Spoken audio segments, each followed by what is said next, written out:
अस्सलाम वालेकुम friends, my name is doctor Neelam और आज हमें डिस्कस करना है चेहरे की पिगमेंटेशन या मिलास्मा, जिसको आम ज़ुबान में हम चेहरे की छाइयाँ बोलते हैं। ठीक है, हम उसके बारे में डिस्कस करेंगे कि आपके चेहरे पर डार्क स्पॉट्स क्यों बनते हैं, उनकी क्या क्या रीज़न्स हैं और हम किस तरह से उसको ट्रीट कर सकते हैं। अगर स्किन की पिगमेंटेशन आप देखें तो क्या होती है कि आपकी जो नेचुरल स्किन टोन है, ठीक है जी, उसके अंदर आपको कुछ डार्क स्पॉट्स नज़र आना शुरू हो जाते हैं। मोस्टली ये आपको आइज़ के अराउंड, ठीक है, नोज़ के पास या फिर लिप्स के इर्द गिर्द कहीं पर भी जो है आपको अपनी स्किन की निस्बत वो हिस्सा जो है वो डार्क नज़र आना शुरू हो जाता है। इसको हम मिलास्मा या आम ज़ुबान में जो है वो चेहरे की छाइयाँ बोलते हैं, या इसको हम पिगमेंटेशन कहते हैं। मेल्स को भी अफेक्ट करती है, फीमेल्स में भी होती है। ठीक है, मोस्ट कॉमन कॉज जो है दोनों जेंडर्स के अंदर ये है सन एक्सपोजर। ठीक है, जैसे ही जो लोग सन को बहुत ज़्यादा एक्सपोज होते हैं, मतलब कि धूप में ज़्यादा काम करना पड़ता है उनको, ऐसे लोगों में मोस्टली चेहरे पर मिलास्मा या छाइयाँ बन जाती हैं या उनकी स्किन डार्कन हो जाती है। इसके अलावा एक इम्पॉर्टेंट कॉज जो है वो फीमेल्स में प्रेगनेंसी के दौरान है। प्रेगनेंसी में भी आपकी स्किन में इस तरह की पिगमेंटेशन ज़्यादा होती है। इसके अलावा कुछ मेडिकेशंस हैं, ठीक है, जिसकी वजह से हो सकती है कि आप कोई ऐसी मेडिसिन यूज़ कर रहे हैं जिसकी वजह से आपकी स्किन की पिगमेंटेशन हो रही है।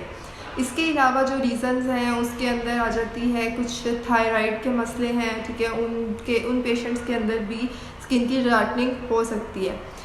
इसके अलावा हार्मोनल इम्बैलेंस भी एक रीज़न हो सकता है। अगर आपके हार्मोन्स का तवाज़ुन जो है वो ख़राब हो गया है आपकी बॉडी में, तो ये भी एक रीज़न हो सकती है चेहरे पर छाइयाँ पड़ने की। ठीक है, तो अब हम देख लेते हैं हमें इसको ट्रीट कैसे करना है। तो सबसे पहले तो आपने डायग्नोज इसको कैसे करना है। तो इस पिक्चर में आप देख सकते हैं कुछ इस तरह से आपको जो है चेहरे पर डार्कनिंग या फिर स्पॉट्स नज़र आना शुरू होते हैं, जिसको हम पिगमेंटेशन बोलते हैं। ठीक है, तो अगर आपको अपने चेहरे पर इस तरह से नज़र आ रहा है तो सबसे पहले जो इसका इलाज में हम टॉपिकल क्रीम्स देते हैं। ठीक है, आप फेस पे अप्लाई करने के लिए क्रीम्स दी जाती हैं। ठीक है, इसमें अगर मैं आपको बताऊं तो टॉपिकल क्रीम्स के अंदर अगर बात करें तो सबसे अच्छी जो क्रीम है पर्सनली मुझे लगती है वो है ये, ठीक है जी, HD क्वीन क्रीम है। ठीक है, ये आपकी रिंकल्स के लिए, एक्ने के लिए, डार्क स्पॉट्स के लिए, मिलास्मा के लिए और एंटी एजिंग प्रॉपर्टीज़ भी रखती है। ठीक है, तो ये आपने डेली अप्लाई करनी होती है सोने से पहले। ठीक है, बिल्कुल आपने मटर के दाने की जितनी आपकी फिंगर पर लेनी है। ठीक है, और इसको सर्कुलर मोशन के अंदर आपने अपनी आइज़ के अराउंड और जहाँ जहाँ पिगमेंटेशन है वहाँ पर इसको अप्लाई कर देना है और ओवरनाइट इसको ऐसे ही छोड़ देना है।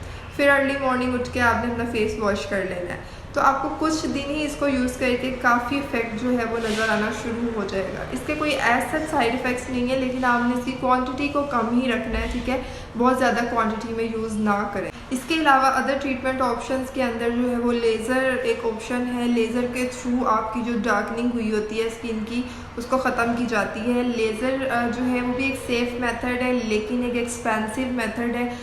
हर बंदा जो है वो उसको अफोर्ड नहीं कर सकता। उसके डिफरेंट सेशंस होते हैं जिसमें आपकी स्किन को जो सुपरफिशियल लेयर है उसकी, ठीक है, उसको वहाँ जो पिगमेंटेशन है उसको कम किया जाता है और डार्कनिंग को कम किया जाता है। तो हर बंदा उसको अफोर्ड नहीं कर सकता, रिलेटिवली एक्सपेंसिव होती है। तो मैं आपको रेकमेंड करूँगी कि आप ये टॉपिकल क्रीम लाजमी यूज़ करें, HD क्वीन।